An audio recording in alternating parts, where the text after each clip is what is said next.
locked into Inception Radio Network, Superior, Wisconsin. From aliens to ghosts, demons to angels, and from shadow people to the outlandish, Heidi Hollis is the Outlander.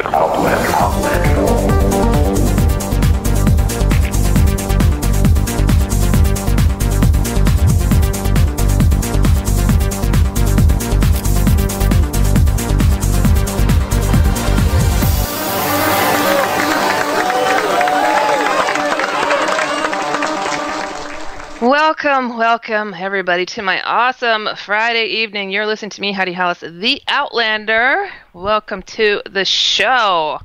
Oh, you guys, you have no idea. You guys are in for some serious fun tonight. We have a 2-hour special. By popular demand, everybody in the chat room is going to go mental now. They've been just like, do a 2-hour show, Heidi. Well, here you go. And it's going to be especially useful for tonight, and I'll tell you why in a minute.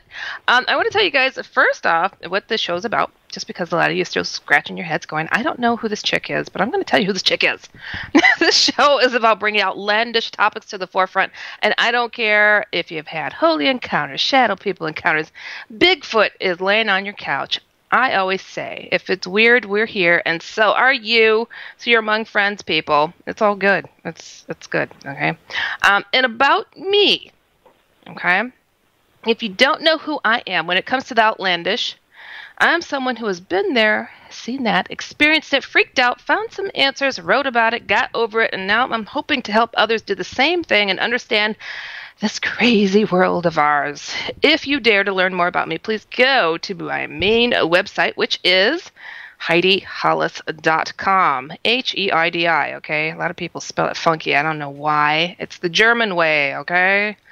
Oh, okay. And there you will see so much stuff about me. I don't even know. It's a lot. I can't even take it all in. But I want to tell you guys also, a lot of you guys, I know you listen to the awesome IRN app, Inception Radio Network app, which is so useful because, like, you could just listen to me hour after hour after hour after hour, and at any time. And then you can also listen to this show through an awesome method that my parents use, and I know they're listening tonight because they want to hear what's going on tonight. You guys have no idea. But anyways, you can hear by phone. You can just dial a number, 401-283-6700. And there you got it. You could just tune in. And I do welcome people because I'm not afraid of you. Not afraid. I do welcome people if you want, if you're awake, if you're conscious, if you're listening live. Sometimes I do allow for phone calls. 1-888-919-2355. And you can also get a hold of us on Skype. Just find Inception Radio Network. And I'm in the chat room. I don't know where you guys are at, but I'm in the chat room. And it's really hard to go back and forth and see what everybody's saying. But hey, people, how you doing? How you going? Yeah, okay, everybody's saying hello. So, anyways, I am going to forego what I usually do at the beginning of the show, which I answer a lot of you guys' emails about all sorts of odd things. No, I'm not a psychic, but I'm someone, like I said, I've seen a lot of stuff, wrote about a lot of stuff, and I try to give you guys some common sense answers, so I'm still going to welcome you guys to keep sending your emails. For the Outlandish Corner, just write to D-A-S, Outlander, at gmail.com, and I will get to them. I swear, I seem to get to everybody's emails at some point. But everybody, oh my goodness, for this 2-hour special, we're going to be talking about some serious conspiracy theories. But first off, we're going to also be talking about a little touch of alienhood, because that's just the way we roll on this show. I'm going to introduce my first guest, who is Jim Marrs, who is a Texas journalist and author of 4 New York Times best-selling books.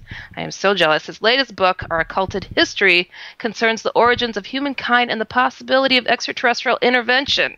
Beginning in 1976 until his retirement in 2007, Marrs taught a course on the assassination of JFK at the University of Texas at Arlington. In his 1989 book, Crossfire, The Plot That Killed Kennedy, it was published to critical acclaim and reached the New York Times best-selling paperback nonfiction bestseller list, which became a basis for the hit Oliver Stone film, JFK. Other books of his include The Popular Alien Agenda, and his book Rule by Secrecy, and so many more that the list doth grow. where I could be here all day reading all of them off. But please visit his website, which is jimmars.com for more info. But everybody, round of applause. Jim Mars. Woo! They're going, oh my God, everybody calm down. It's Jim. Just everybody chill. Jim, here's the red carpet for you. How are you doing this evening? Well, thank you. I'm so impressed with that introduction, and I think this is one of the first programs I've been on where I got the clap. Oh, well. It's all, it's just crazy out here. I mean applause. Oh. Of course. I'm sorry, that didn't come out right. Gotta love you. I mean, you have such an awesome sense of humor. I mean, Well, you have to, or you'll go crazy. Isn't that the truth? Especially with all the stuff that you know and that you've written about. My gosh. Well, that's why if you'll stop, any of you that know doctors and lawyers and police officers and ambulance attendants, they're either druggies or they're drunks or they're crazy, because reality will do that to you. Because it's up close and personal and in their face. Well, I could see that happening. Okay. Mm-hmm. Yeah. Well, you know what's awesome? We're going to have Judith Baker joining us later to discuss further your JFK information. And you wrote the foreword for her book, so this is going to be really an interesting conversation when she comes and joins us a little bit later. Yeah, I've never met anybody in my life that has such a sharp memory for things that happened 50 years ago. Yeah. I can't even tell you what I had for breakfast yesterday, but... You and me both. I'm in the same boat. Luckily, I keep notes. But then I can't remember where I put them, so, Oh, my gosh. Yeah, I think there's an app for that. There's an app for everything now. I would hope so. My goodness. I need to take my little iPhone, just tape it to my head, because it's kind of my brain anyway. I am the same way. I so rely on my phone. I'm like, if I ever lost this, I don't know where I'd be. But anyways, I know I'm here sitting here talking to you, and so I'm really excited. I haven't seen you in years. For the people that don't know, you and I, we got to work briefly on an awesome, groundbreaking television series, X-Ops.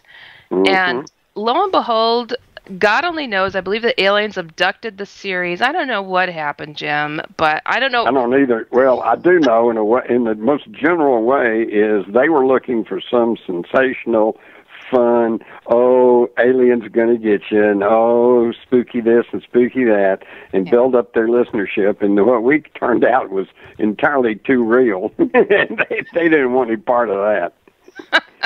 If you'll remember, what we did was we went to Roswell, and we were checking out the haunted hospital there. And everybody in the hospital that worked there said, yes, it's haunted. The lights go off and on, and elevators go up and down. There's nobody there, and we hear this late at night, and there's footsteps upstairs, and there's nobody up there, and just, on and on. And so we went and interviewed people and set up cameras, and we got stuff floating through the air. We got all kinds of noises. Yeah. And where there was nobody there, it was too real for them. It was totally unlike the ghost hunters or whatever it is, where it's always, I think there's something there, and there never is. This time, there really was something there, and they didn't want to, and all of a sudden, they just went away. It's like, well, we don't know what you guys are doing, but never mind. Yeah, that was such a waste. I mean, it was really... I think it's a shame that the world did not get to see that footage, because what we found was incredible. Well, what was so incredible is, and the whole thing was, this hospital, which is today the New Mexico Rehabilitation Center. It's a state hospital to rehabilitate poor people that can't afford big-time rehabilitation, so they're kind of charity cases, and they go there. But at one point, it was the base hospital for the Air Force base there. And in 1947, the exact location of the second floor of this hospital today was the operating theater for the Roswell Army Airfield base, which by all accounts is where they took the aliens from the 1947 Roswell crash. Right. Now, that's just too much, because once we were there and figured out what that was, we got some satellite maps and triangulated it and found out that that exact place is where the aliens were taken. And if you may recall, we talked to some of the people who had actually seen this thing, and the one lady said it's not human. It's only about 4 foot tall with a great big head and great big dark eyes. You know, the exact description of one of those aliens. Right. It's like alien ghosts. I mean, where else could you go to get that but there? I know. And wow. I mean, just off the top of our heads, that just sounds ridiculous. You know, I cringe every time I say, yeah, it's a story about an alien ghost in Roswell, New Mexico. And I just cringe when I say that. And yet, it was real. It's there. Right. And they didn't want to air it. Yeah, it's crazy. And what we got at the there on the base too. At the base, that creature that went swimming through the air. I mean, what? It was like a centipede-looking thing. I'm like, what is that? I know. That was just I don't know. But hey, you know, I think what's meant to be will be. It's a crying shame that they, you know, dropped the ball on that. But I think one day things will come forward. Well, there's so much kept hidden from us. You know, this is my latest book is Our Occulted History. Yes. And when I use the term occulted, let me quickly jump in and say that this is not a book about devil worshippers or witches or zombies or, you know, things we would normally think of as the occult. I use the term occulted in the astronomical sense, which is when the moon eclipses the sun, it's called an occultation. It occults the sun, it hides or masks the sun. Well, our occulted history is about the history that's been kept from us. For example, everybody knows about the pyramids in Egypt and how unusual and how mystifying they are, but most people don't realize there's pyramids all over this planet. There's pyramids in China, there's pyramids in Russia, in Bosnia, Central America, South America, under the water in the Caribbean. Yep. Pyramids in the Midwest, or Mississippi River Valley, you know, and wait a minute, what's all that about? Well, what it's about, quite simply, is that there was a highly technologically advanced civilization operating on this world long before we came along. I believe it. I mean, it's evidence is everywhere, as you're saying. Yeah. But the problem is it's scattered everywhere, and as a result, you get all these people who want to talk about pre-flood history or Atlantis, for example, and then they get to arguing over, well, it was in the middle of the Atlantic, no, it was in the Caribbean, no, it was in the South China Sea, no, it was the island of Crete, no, it was the island of Santorini, no, it was Antarctica before there was a pole shift, and the thing is, it's the blind man and the elephant. They're all telling the truth. They're all right, but yet they're all wrong because it was not one little place. It was a worldwide civilization. Well, that makes sense. It's funny. It's all so hidden, but why keep this hidden, that the knowledge of such a civilization haven't existed? Because it was created, or at least founded, upon extraterrestrials. And if they admit that there's such a thing as extraterrestrials, aliens, if you will, then that begs the question of, well, did they all just leave us alone, or are some of them still here? And I think the answer to that is pretty simple. All you have to do is carefully study human history. And if, as we are taught in school, it's just one slow evolutionary climb from cave dwellers to hunter-gatherers to city-states to nations to empires, you know, then that's all that's going to be in historical record. And we'll know that at some point, if there were non-humans here before, they've all gone away. Except, that's not what we find in the historical record if you really look closely. Oh, I think if we look at the Bush family in general, we'll find that they're still probably dragging their knuckles around somewhere. Well, you look around every civilization in the world, from the Incas to the Mayans to the ancient Chinese to the Dogon tribe in Africa to the Aborigines in Australia to some of the Indian tribes in the United States. The Pueblo tribes, etc., they all say that way back there, these people came from the sky and taught them farming and banking and language and gave them technological know-how. It's one of the most common themes of all the ancient people in the world, that these people came from the skies and were able to fly around. You know, you got the flying boats of the Egyptians, the flying shields of the Romans, the flying dragons of the Chinese, and of course right up till today with UFOs, flying saucers, the whole thing. It's all there. Obviously, there's something going on. Now, for those members of your audience who say, oh, well, that's pretty neat, but that's just science fiction. There's nothing going on there. I simply want to quote from 2 or 3 people here, okay? Mm-hmm. We'll start with Karen Hughes. Well, who was Karen Hughes? Well, she was a former senior counsel for the World Bank, okay? She had been worked for the World Bank for like more than 25 years. And she says, and I'm quoting her, that the groups behind the networks, there's groups behind all of this financial shenanigans going on, and one of these groups are hominin. They are not human beings. They're very smart. They're not creative. They are mathematical.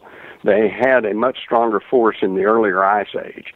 They have elongated skulls. They may produce offspring by mating with human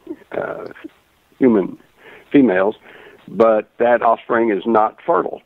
We live in a world of secret societies and secrets and information that ought to be public, not private.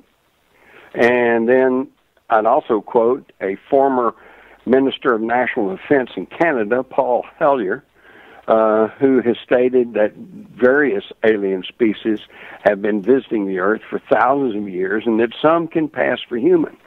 And he said that alien technology such has provided us with LED lights, microchips, Kevlar, and Hellyer's claim is supported by astronaut Dr. Edgar Mitchell, who was the 6th man to walk on the moon. And Mitchell has stated that non-humans have visited the Earth and provided certain technologies to humans. Okay? And finally, I would mention Christine Fitzgerald, who was the personal confidant of the late Princess Diana for 9 years. And in a taped interview, she said that Diana told her that the royal family of England is actually extraterrestrials who are reptilian. They're not human, Diana told her. But Diana was one of us, right? Yeah. Oh, thank God. Whew, yeah. I was worried. Well, that's why they had to get rid of her. Oh, gosh. Well, that's why those old buzzards could keep living forever and ever. Right. And at that level, when it finally becomes, like, you know, Henry Kissinger probably should have been dead about 20 years ago, but he's still gone along. And the thing is, at that level, it's no problem at all to have your personal physician say, well, he had a heart attack and finally died of old age, and you change your name, get a little plastic surgery, or change your shape-shifting shape, and hey, you just go right on, and who's going to know the difference? Wow. You know, I believe it. I'd actually bumped into, just happenstance. I love those happenstance instances where somebody realizes you're involved in this kind of stuff and they just spill their guts, you know, especially these ex-military guys. I had people I grew up with coming to me after I wrote Alien Agenda, which has turned out to be, I am told, the top-selling nonfiction journalistic account of UFOs, and it's the top-selling book in the world.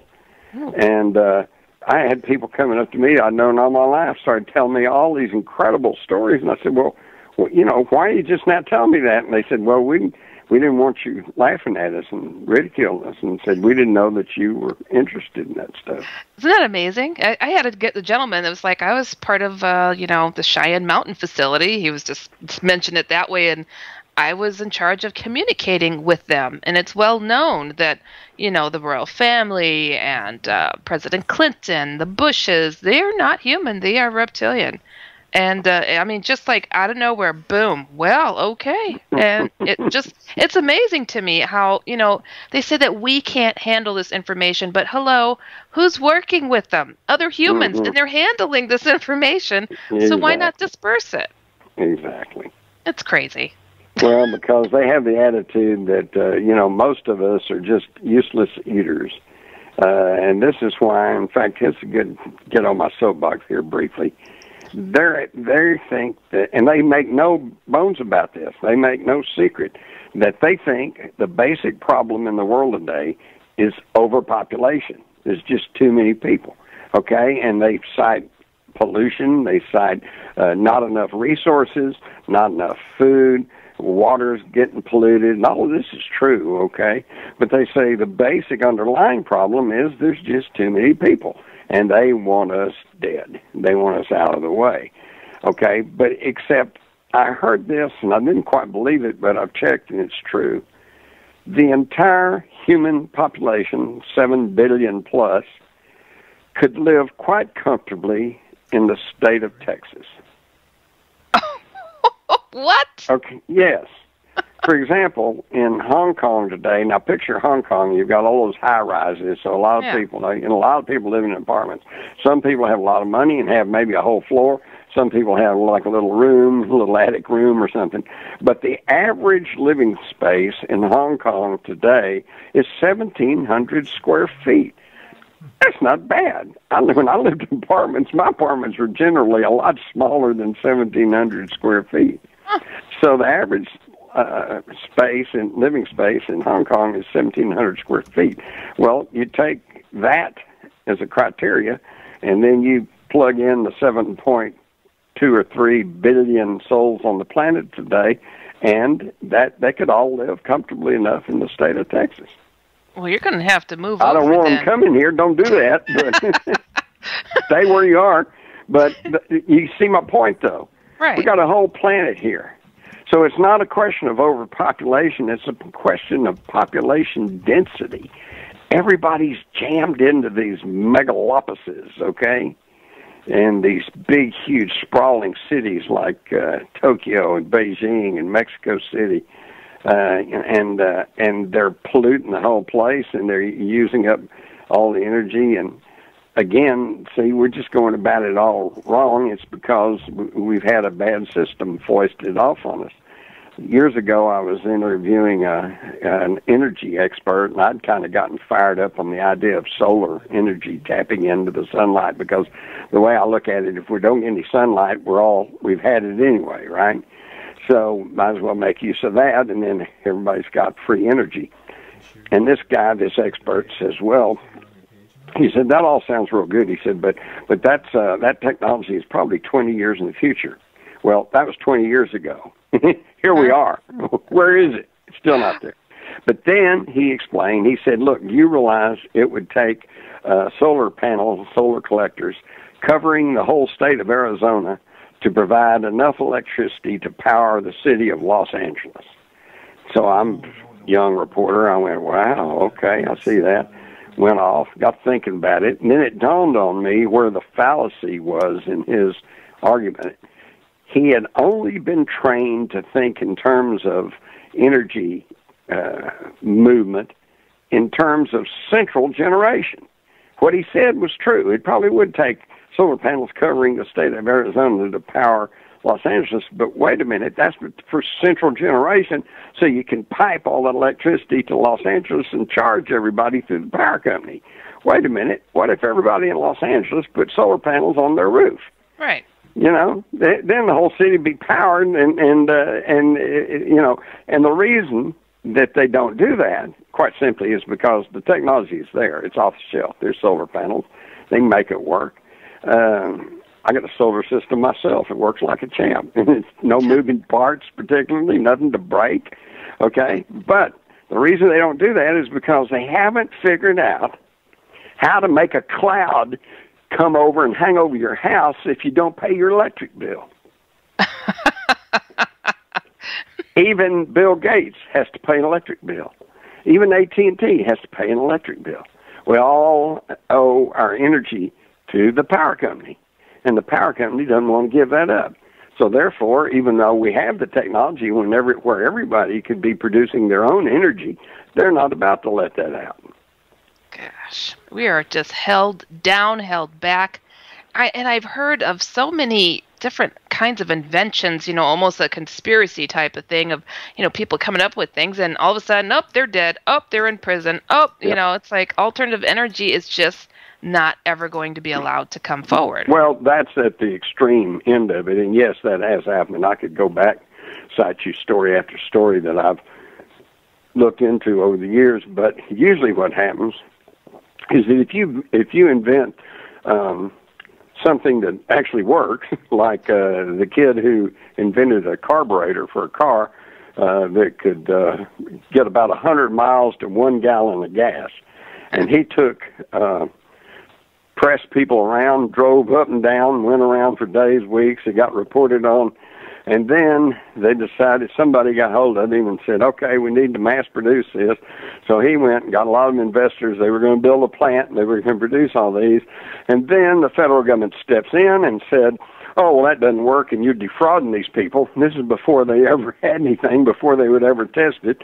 And then and basically started charging him and buried him under lawsuits and lawyers, and they just took the whole thing away and locked it away, and that was the end of that. And that's just one story. You can go on and on about. There's all kinds of stories like that out there. It's just it's the more common theme. Yeah, it's a sad thing. So when looking at the bigger picture, it's like, okay, we know that there's a lot of rich people out there that runs a lot of the world, but you're saying that there's some alien hands more involved than anything, more than the elite as far as those that have cash, correct? Well, I don't think anybody will argue with me when I say that there are a handful of interlocking corporations, mostly banks, about 20 banks, that basically control the economy of the world. Now, when we see kids starving around the world, and we see third world countries that are just cesspools, and we know that we have the technology to do better, but it's not happening, then nobody much would argue with me when I say, well, that's because our whole economic system is run by a bunch of greedy, ambitious, uncaring psychopaths. I think everybody's kind of figured that out.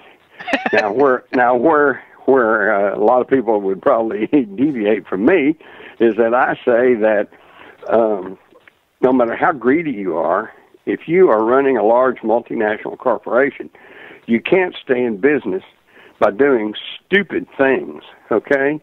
And even the most ambitious and greedy plutocrat realizes that occasionally you have to put something back in. You can't just kill the golden goose and expect to keep getting the golden eggs.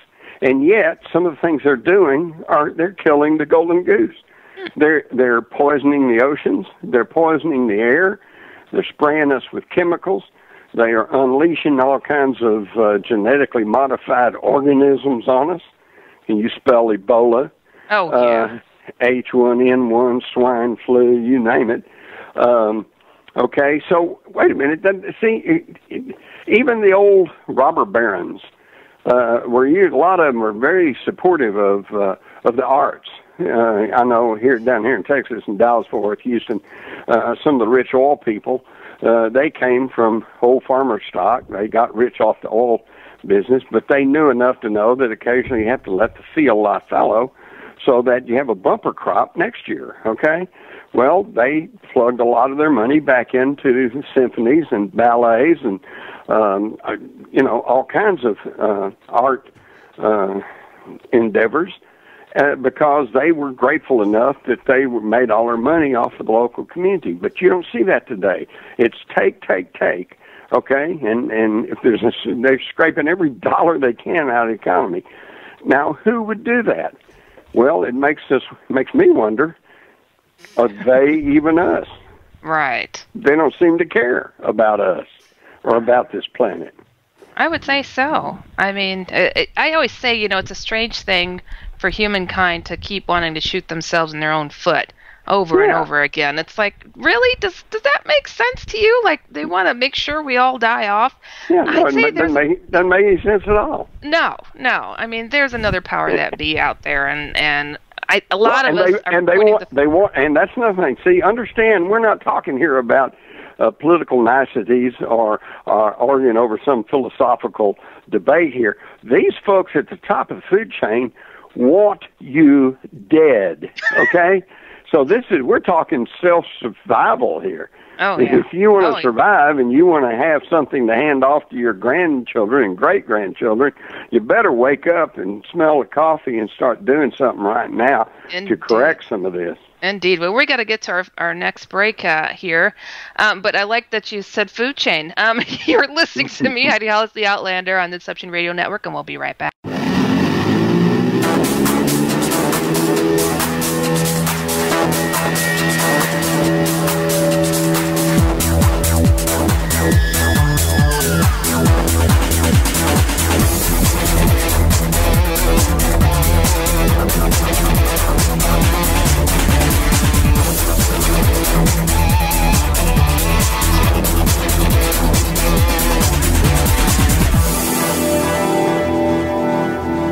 You're listening to IRN, the Inception Radio Network, Chicago, Illinois.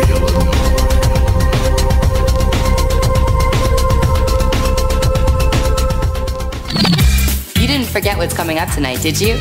Hi, Inception Radio Network listeners. This is Amanda. Never miss that interview you were looking forward to or the show on your favorite topic. Follow IRN on Twitter, I_R_N, and get reminders about the evening's live shows as well as fun and important updates throughout the week. That's I_R_N, and never miss a great show again.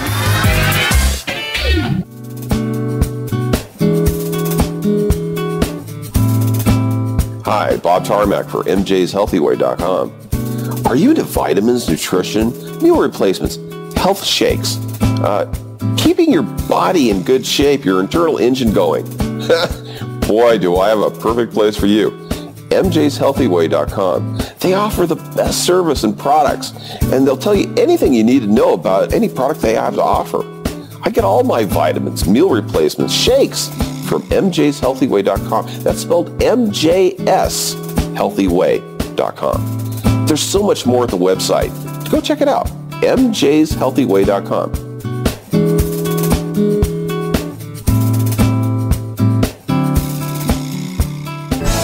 Hello, Inception Radio Network listeners. This is Amanda. Remember, you can take your Inception Radio shows on the go. Just download the Inception Radio Network app for your iPhone, iPad, or Android smartphones and access live shows, past shows, guest lineups, and much more. Just visit the iTunes Store or the Google Play Marketplace and download it today for free. Are you a fan of Inception Radio Network? Do you reckon it's the best alternative talk radio station on the planet? Well, if you do, head to facebook.com/Inception Radio Network and like the page. Tell your friends, spread the word, and keep listening to the best. Hello, folks. Heidi Hollis is rocking the airwaves every Friday at 9 p.m. Eastern right here on IRN. But if you want to learn more about Heidi, check out her amazing website at www.HeidiHollis.com. For IRN, this is MJ. From aliens to ghosts, demons to angels, and from shadow people to the outlandish, Heidi Hollis is the Outlander.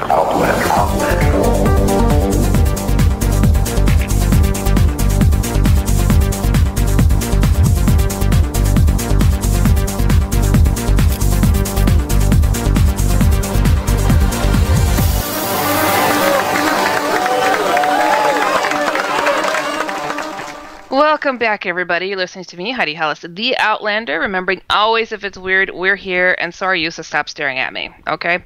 We're giving you advice and insight on outlandish topics. Phone lines are always open, 1-888-919-2355, but I do realize most of you guys listen to us through the awesome IRN app, so it is all good.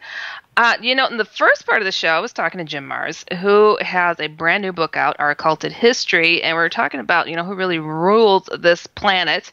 And he's also the fantastic author of Crossfire, the plot that killed Kennedy, which was the basis of the Oliver Stone film JFK. And now to join us, holy smokes, everybody, Judith Baker. I am going to introduce her. She's an American artist, writer, poet, social scientist, specializing in linguistics, born May 15th, 1943 in South Bend, Indiana. She first became known as a young prodigy in cancer research, then later for her assertion in 1999 that while conducting cancer research in New Orleans in the summer of '63, that she had a love affair with Lee Harvey Oswald, the accused assassin of President John F. Kennedy. She is the author of Me and Lee, How I Came to Know, Love, and Lose Lee Harvey Oswald. She currently lives in exile in Europe. Please visit meandlee.com for more info. Everybody, round of applause for Judith Baker. Woo! Judith, here we are. And Jim Mars is joining us. Oh, my goodness.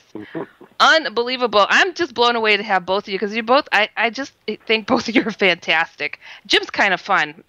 And Judith, you were a blast to talk to on Tuesday as well. So I'm just absolutely thrilled to have both of you here. Everybody was like, oh my God, you're going to have those two on. And Jim, you wrote the foreword for Judith's book. So the afterword, yeah. It was supposed to be the foreword. Somebody grabbed it, but Jim did the afterword, and he was supposed to write the foreword. Ah, got you. I see. That's my scientific mind. I didn't mean to be like that. It's my all precision. Good. It's all good. Well, how did you two come across each other? Because, Jim's been teaching and talking about this stuff forever, and you came forward in '99 only. So how did you two cross paths? I don't know who wants to take that question. Well, Jim is a consummate researcher. Okay. No, Jim, you know more about it than I do because you're the one you'll remember more than I do. I know we met over in Dallas several times. I know met your sisters and your family, but how did all that get started? Okay, well, Jim, it's true that I have an excellent memory, so maybe I should. He said he doesn't remember what he had for breakfast. He confessed that earlier. Go for it. Unfortunately, I remember every calorie. Oh my gosh. So, anyway, what happened, Jim, don't get a fit, you're going to make $1 million.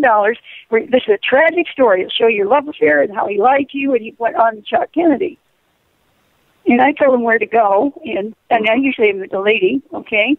But I had to hold the phone at arm's length because of the cursing that went on the other side.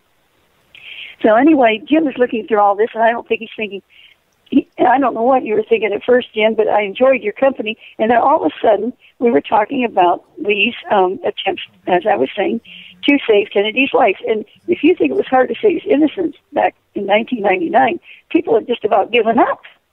We still had to get a lot of the ARRB material, actually published to people.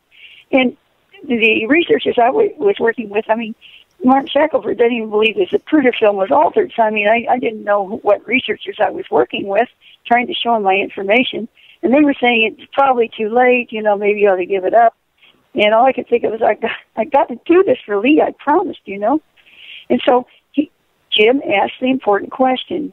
And that important question was, are you telling me that Lee Oswald tried to save Kennedy's life? And he said, and you said, Jim, that you had a little information about that because, as you know, that telex.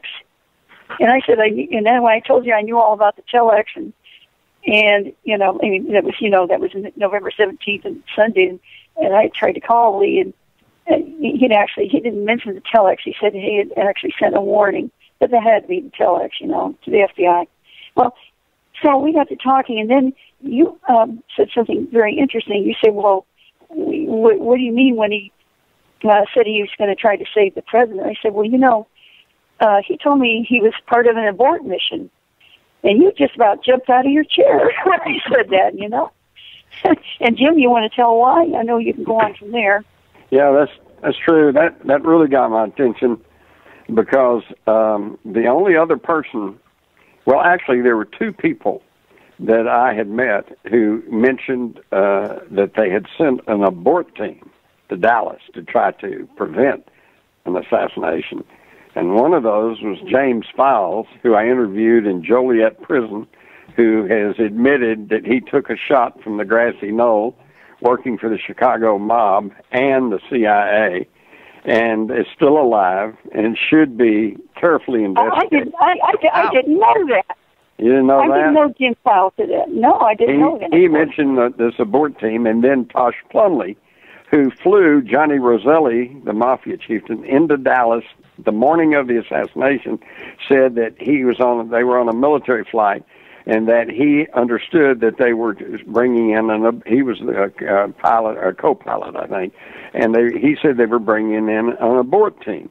So here, the CIA contract pilot who flew Johnny Roselli into Dallas, and James Files, who was a hitman for the Chicago mob, or was the right-hand man to Charles Nicoletti, who was the premier hitman of the Chicago mob, who said he was sent to Dallas and assisted Nicoletti in shooting.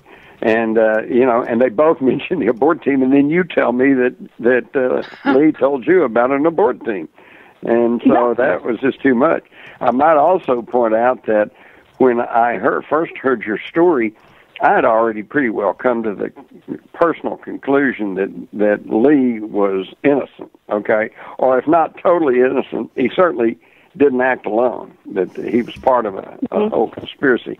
And then you did a great deal. Yeah, because you did a great deal. When you told me all of that, I was already predisposed to believing that, but as a good journalist, I was going, you're right.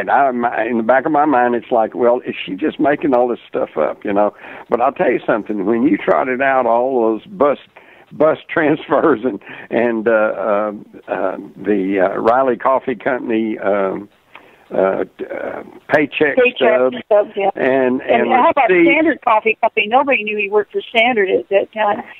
Right. There was only one sentence in the whole 26 volumes that mentioned Standard as wanting a credit report, and yet I had the record to show that he worked there a week, and of course we know that now, but back then, all those researchers never figured that out, Well, and Heidi, let me tell you something. I know one of the things that Judith told me early on was how that she and Oswald both were placed in the employment there at Riley for specific covert intelligence reasons, and one of her jobs was to cover for Lee during the day. He was supposed to be going around as a maintenance guy, and she covered for him while he actually went over to David Ferry's cancer lab.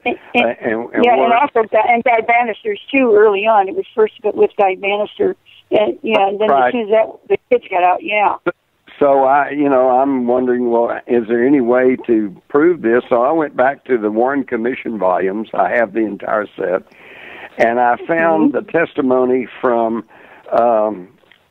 Lee's immediate supervisor there at Riley, and right there in the deposition he says, well, it was kind of strange. He said, I never could find Lee. And when I'd finally catch up with him, I'd say, where you been? And he'd just say, oh, I've just been around, So there was confirmation of what she was saying.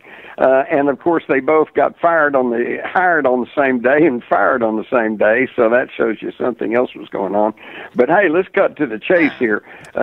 Yes, Judith, the big question was, did Lee Harvey Oswald even take a shot at President Kennedy? Yes, you took the words right out of my mouth. Absolutely not. It's impossible.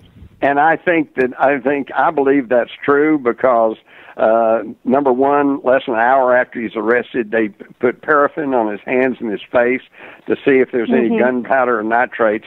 They found traces of nitrates on his hands, but no gunpowder, and no gunpowder or nitrates on his face. And I can assure you, if he'd been up in that sixth-floor window shooting that old bad loose bolt Italian war rifle, that Mannlicher Carcano, when he cranked that bolt back, the right side of his face or left side, if he was firing left-handedly, would have gotten sprayed with and peppered with gunpowder and with nitrates. Absolutely. So the key to that is that the Dallas Police evidence sheet, which noted that there was no gunpowder on his hands or face, the Warren Commission, instead of trying to explain that, simply deleted it. and did not show that to anyone and tried to say that the test wasn't any good. Okay, the other thing I think that points to Oswald's innocence, if he had ever gotten a fair trial, is that the one person we heard of who interrogated Oswald was Captain Fritz of the Homicide Bureau there in Dallas. Yeah. And in his report, in the back of the Warren Commission report, he said he asked Oswald, says, "Where were you at the time of the shooting?"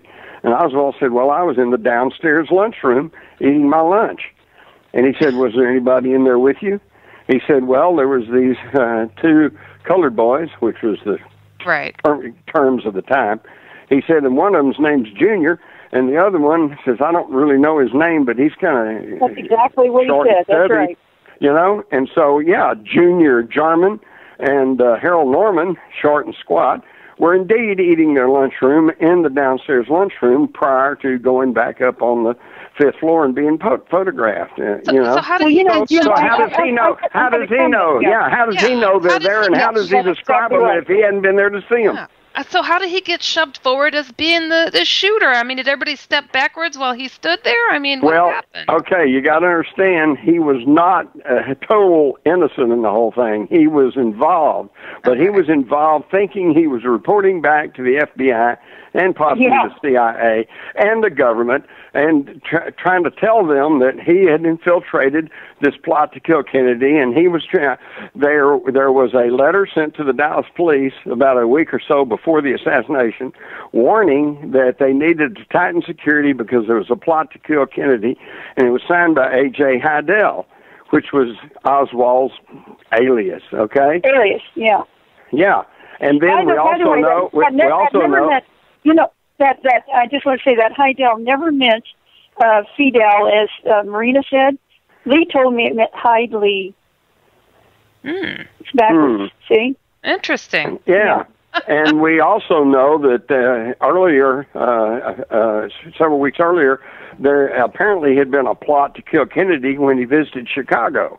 But according to what we know about that, was the Secret Service was alerted by an FBI informant, and so this was kind of broken up and it didn't happen.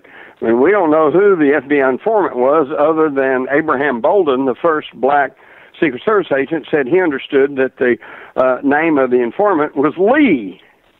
Yes, so I think Lee might have tried to warn him about Chicago. Good. Did he ever mention Chicago? Yeah. Well, I just wanted to tell you what I do know, okay, because it's a little complex, but it's very interesting. That is, Mary Sherman, of course, came from Chicago. We have Jolyon West. Jolyon West came down and messed with Jack Ruby from Chicago, and we availed Maddox telling us about that. But Mary had kept her, she was making trips up there. She flew to Toronto, she went to Chicago for various reasons that summer. And in fact, she was... Here's the crux of it.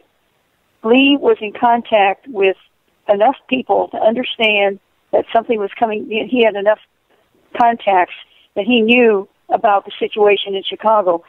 Lee told me, now he was telling me the efforts that he had made. Now on the phone, you know, he was Hector. I mean, so we didn't use his name. Abraham Bolden, by the way, I've had a couple of visits with him. I want to see him again, and he's not feeling too well. I hope I'm going to be in Chicago. But Abraham Bolden said he was standing there, actually, when the FBI called, and they said, you know, we don't want you to have to worry about protecting the president because he's not coming. And that's how that occurred, that Abraham heard about that. He was with his field manager. And so they weren't going to go out and protect the president because the president didn't get on the plane. And the rest of the time, and a man named Lee, he said he heard it right over the phone because it was some, you know, speakerphone, was the one who gave the information. Now, Lee had told me in his his last conversation, both of them were pretty long, the second last or the last conversation that were long ones, Lee told me that he believed he had saved the president's life. You know, just recently, and just a few weeks ago, and that had to be Chicago because that was about 3 weeks before the assassination. When I told people this in 1999, they told me to be quiet because nobody would believe me, and it just made me sound like I was a nut. You know, But and now, then thank God Abraham Lincoln came out with this. Jim, you just said that he wasn't completely innocent in this. So, I mean, what his role? I mean, they didn't find somebody off the street who had no connection to anything and tag him. No, he was well, let's go back. Let me go back and tell you what his mother told me one time, and at the time it puzzled me, but now I'm beginning to understand it. Mm-hmm. She told Marguerite Oswald once, and I spent a lot of time with her, and she wasn't near as crazy as they made her out to be. That's right. They made her out to be some kind of nut. Yeah, and well, just like they've tried to do with Judith. But anyway, she told me about a time when Lee came home from junior high school. This would be back in the mid-'50s. A junior high school kid with a military officer, guy in uniform. And this officer was praising Lee and saying what a good patriotic kid he was, and that he was a kind of a self-starter and was very motivated, the very kind of guy that they wanted and needed, you know. And so I'm going, what's that all about? And then she said that he tried to enlist in the Marines when he was underage. Yeah, he did. And they finally, he was about to get sworn in, and they found out he was underage, so they sent him back home. And so here's the Oswald who we are told through the government investigation was pro-communist and was spouting Marxist doctrine. You know, his mother said he came back disappointed he wasn't able to join the Marines and spent the next year until he was old enough to go in studying the Marine Corps manual. Doesn't sound like a pro-communist. He actually memorized that manual. That sounds like a real communist. Yeah. Oh my gosh. And of course, but he was. They had him building this pro-communist background because, like when he was in the military, in the Marine barracks, and he is telling everybody, "Oh, Marxism's great, and I think I'll go to Russia," and all like that. And here's the thing. See, that was a little bit before my time, but I was in the Army in the '60s, and I was just in the Army, not the Marines. And I guarantee you, anybody in my unit that had stood up and said the communists are great, they wouldn't have lived very long, or they certainly would have gotten beaten up. And yet Oswald supposedly is spouting off pro-communist remarks in the Marine barracks, and not only does nothing happen to him from the other Marines, but there was a young lieutenant who is on the record as saying that he went to his superiors and said, "Hey, there's this guy over here in the Marines, and he's spouting pro-communist remarks," and they all said, it's okay, don't do anything. Oh, you know, what does that tell you? It tells you he was being groomed for intelligence work. Jim, I got a more personal question for you. What drew you to look so deep and hard into this when everybody else was, looking at the easy answer? You went for the hard answers. Well, basically because I was in college on the day at the time of the assassination, but I had already been in Jack Ruby's club. I met Jack Ruby. In fact, I have a photograph of me dancing on the stage of the Carousel Club. I'm not surprised. Jim, I'm so glad you got pictures like that, because I was criticized when I told people that when I met Jack Ruby, he stood on his hands and walked around the room, and they said, "Oh, come on," but he was an exuberant man. Yes. Jim's got pictures that should not ever be revealed, I'm sure. I'm just kidding. But anyway, so I was aware of the conservative white establishment that was running Dallas, although I was not part of it. Right. And when the assassination happened, I knew this was a huge story, and it happened right in my own backyard, so I began collecting information. And then within 5 years, I was working as a professional newsman in the Dallas-Fort Worth area. And so every time I'd go to Dallas on a story, I'd get whatever story I was after, and then I would go talk to a police official or a city official or a county official. Oh, my. And I'd say, by the way, what can you tell me about the Kennedy assassination? And it became very obvious very quick that those people were scared to death. There was a palatable aura of fear in Dallas because everybody there who knew anything knew that what had actually happened was not what they were the official story. Really? I mean, did they come out and say that directly, or Heidi? Yeah. Well, I was going to say, Heidi.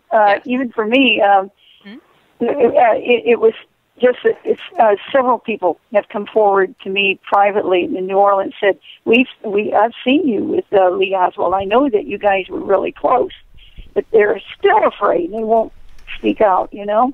So, I mean, we still have this problem. Well, let's face it, Judith, there has been more than 100 people who probably died prematurely, shall we say. And I'm not going to say they're unexplained deaths because all of them might not have been taken out, but the odds go, way overboard when you start looking at the number of people that died prematurely, shall we say, and was convenient to those who wanted the truth of the assassination.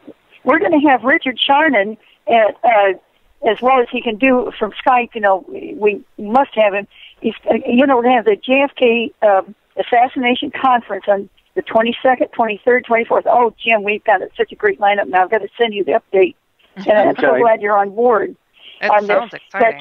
Richard Charnon is a statistician, par excellence, and he has shown that you don't have to divide it as to whether natural deaths. All you have to do is show that for that age group, what's the expected number of deaths, and it's off the planet. As far as we were talking about off the planet just before you came on. What a coincidence. We're going to get to our next break. And, speaking of elongated heads, that we're talking about, Jim, that Lyndon Johnson, his head is a little long. So, so you guys, let's don't get too paranoid here. I'd sure would love to point the finger at him as being one of those. But anyways, you guys are listening to me, Heidi Hollis, the Outlander on Inception Radio Network, and we'll be right back.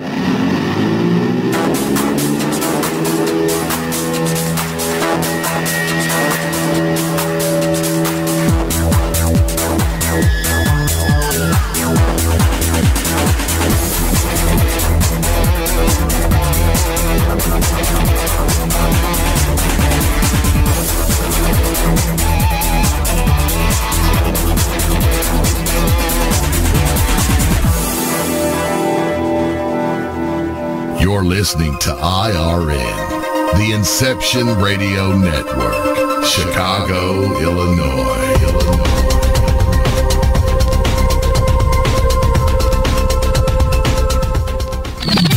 You didn't forget what's coming up tonight, did you? Hi, Inception Radio Network listeners. This is Amanda. Never miss that interview you were looking forward to or the show on your favorite topic. Follow IRN on Twitter, I_R_N, and get reminders about the evening's live shows as well as fun and important updates throughout the week.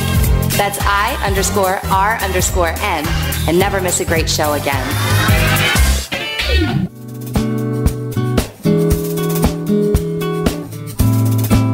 Hi, Bob Tarmac for MJ'sHealthyWay.com. Are you into vitamins, nutrition, meal replacements, health shakes, keeping your body in good shape, your internal engine going? Boy, do I have a perfect place for you. MJ'sHealthyWay.com. They offer the best service and products, and they'll tell you anything you need to know about any product they have to offer. I get all my vitamins, meal replacements, shakes from MJ'sHealthyWay.com. That's spelled MJSHealthyWay.com. There's so much more at the website. Go check it out. MJ'sHealthyWay.com.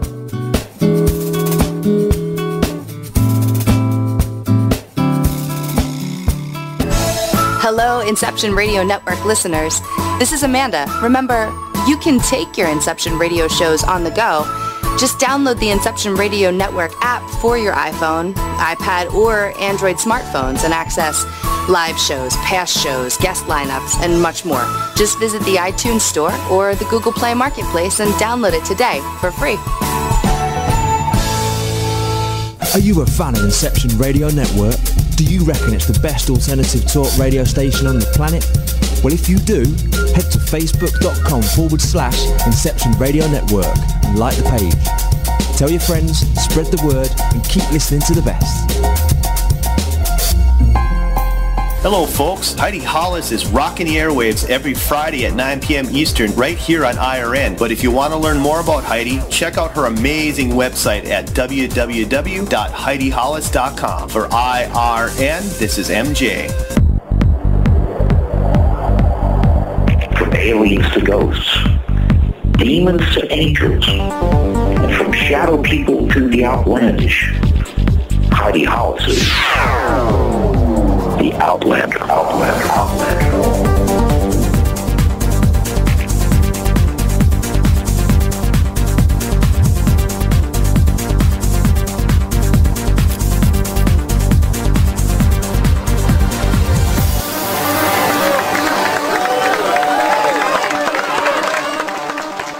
Welcome back, everybody. You listen to me, Heidi Hollis, the Outlander. Remembering, always, if it's weird, we're here. We're giving you advice and insight on outlandish topics, as always. And oh my goodness, I have Jim Mars and Judith Baker. We are talking about the JFK assassination and associations with Lee Harvey Oswald. Oh my gosh.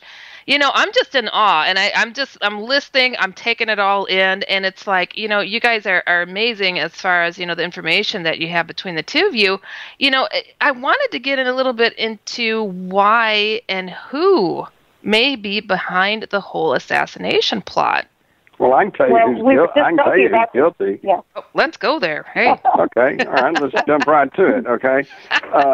Heidi, if you commit a murder, if you shoot Judith, and then give me the gun, and I go hide it, you know, for you. Under the law, I am considered an accessory after the fact, okay? But under our legal system, I'm considered just as guilty as you who pulled the trigger. True. Okay? So now understand that legal technicality, because I'm going to name you the two men who could be found guilty in the assassination of President John F. Kennedy. And that is his successor, Lyndon Baines Johnson, and his next-door neighbor and old buddy, FBI Director J. Edgar Hoover.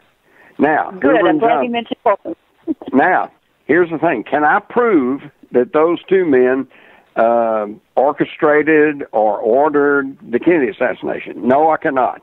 But what I can prove, beyond any reasonable shadow of a doubt to a jury, is that both those men took steps to block any meaningful, truthful investigation of Kennedy's death. That's why it's still in controversy after 50 years, and that makes Hoover and Johnson accessories after the fact. They are guilty. Wow, that's a whole lot to say. Now, that also is because of Johnson and Hoover's involvement. That's what elevates, which at that time there were no laws on the federal law books about assassinating the president. At that time, we were simply talking about another Texas homicide. But that's what elevates what was then just another Texas homicide to a national coup d'etat. Now, and you're saying the right words. That's exactly what we had, and that's exactly why what it is. That's why I'm proud of you, Jim, for all that you've done all these years. I mean, you've been a champion. When I first spoke out, I mean, I had researchers around me saying it's hopeless.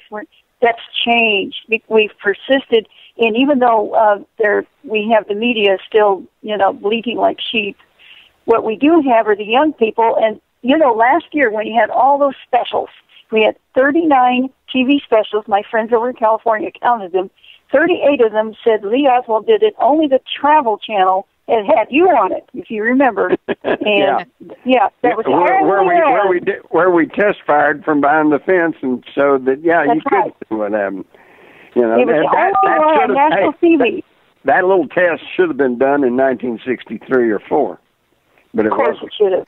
You know what? I'm thinking that Jim might be single-handedly responsible for keeping this alive. You know, keeping the whole suspicion of the truth not being disclosed. Jim, is this true? I mean, are you one of the main guys that really, you know, kept the fire lit on this topic? I don't. No, there were a lot of people. I was just, and still am, just a journalist. But as far as public goes, as far as the public goes, what we're seeing now is because of YouTube and because of things like what you've done, Jim, and even some of the stuff I've done. What's happened is when they have seen these specials last year, you look at the comments, and a lot of them are by kids, and they're saying, "You guys are out of your brain." You know, they're more than 75% of the comments of young people, and you'd think they're how uninformed they are. Almost 85% of the teenagers, they're even younger, say that Lee Oswald's innocent and he was framed. You can go and look at the comments. And the same old trolls that same old trolls, they use the same names, but they use the same words. They keep saying, you're not. I mean, they start trying to make arguments, and these seem to be, fewer and fewer of these people, and they seem to be using multiple names. It's like they're almost like the same people, or they're doing copy and paste, Oh, well, they just did a big study over in England, I think it was, and they showed that today, if you say that Oswald did it all by himself, you're in such a distinct minority that you can be considered a conspiracy theorist. They are the conspiracy theorists. Really? And over here it's just the opposite. Yeah. That's amazing. Yeah, well, that's because the media is still under tight control, just like I found out. All right. Yeah. I read the same article, Jim, and it also said that people who tended to believe something that the majority of people don't believe in concerning whether it's conspiracy or not in this case, that they were actually more unstable because they were arguing from points that were, they descended into name-calling and insults and things and had less credibility themselves. Well, and what they don't understand is that they're falling right into the trap set by them by the CIA back in the 60s that sent a document around all of their assets saying how to counter questions about the Kennedy assassination. Yeah. And you tell them that you call anybody that's not towing the party line, you tell that they're just conspiracy theorists and they're just out to make money.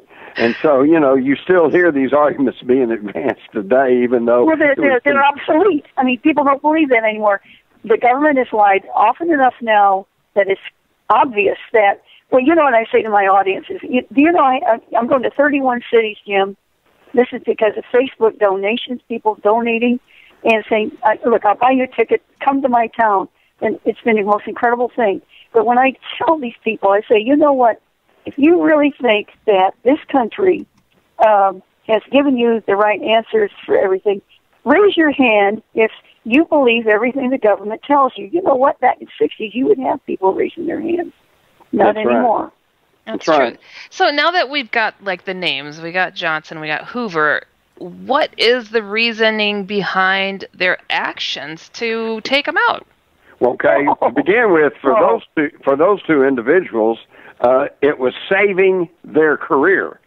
It is now well documented that Life magazine, for the week following that November assassination, 1963, was all set to publish a huge expose of Johnson and his criminal activities with Bobby Baker and with the old Billy Solestis, the TFX contract that he had maneuvered on behalf of Brown and Root and General Dynamics, but when Kennedy was killed, he becomes president, and that whole article was scrapped.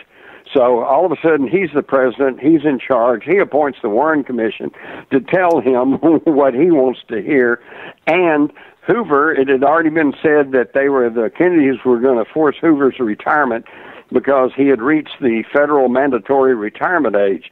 And yet, less than a month...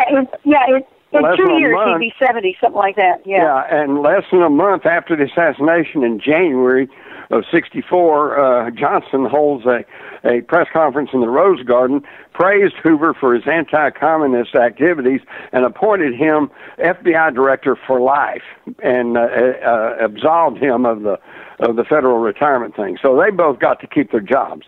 Now, going past them, Hoover was being blackmailed by the mafia because they had pictures of him in his tutu, okay? And so he's the one who kept saying that there was no such thing as the mafia. So they had total control over him. The mafia was being singled out and prosecuted by the Kennedy Justice Department. And in fact, I had a member of the Kennedy family one time tell me that if Jack and Bobby had not been assassinated, that they may well have broken the back of organized crime in this country. But of course, when Kennedy was killed, Bobby was traumatized. The Get the Mafia committee never met again, and there was no more prosecution of the mob. So the mob, their motive was self-defense. The CIA, Jack Kennedy was quoted in the New York Times as saying the CIA had gotten out of control and that he was going to splinter it into 1,000 pieces and cast it to the winds. Okay, so right. Again, it was self-defense. The military, they wanted to go into Vietnam, fight a war. They wanted to use nuclear weapons in Laos. And Kennedy said no. Kennedy was also going to close, I heard, 45 bases overseas. Yeah, he was. Well, I think Kennedy was working very hard to try to end the Cold War. And, of course, the generals and the defense contractors, they didn't want to end the Cold War. In fact, they're trying to crank it up again right now by ringing Russia with military bases and missiles and then blaming them for being provocative. Yeah. One of the things that I'm asked all the time is, oh, come on, if they're all involved in all that, wouldn't it get out? No, each agency had and organization group had so much on somebody else that if anybody pointed a finger, they say, you're involved too, and they could show that. So, I mean, that they really were each other's policemen. So it was a bunch of ego and money. It all boils down to that. And, I mean, how horrid.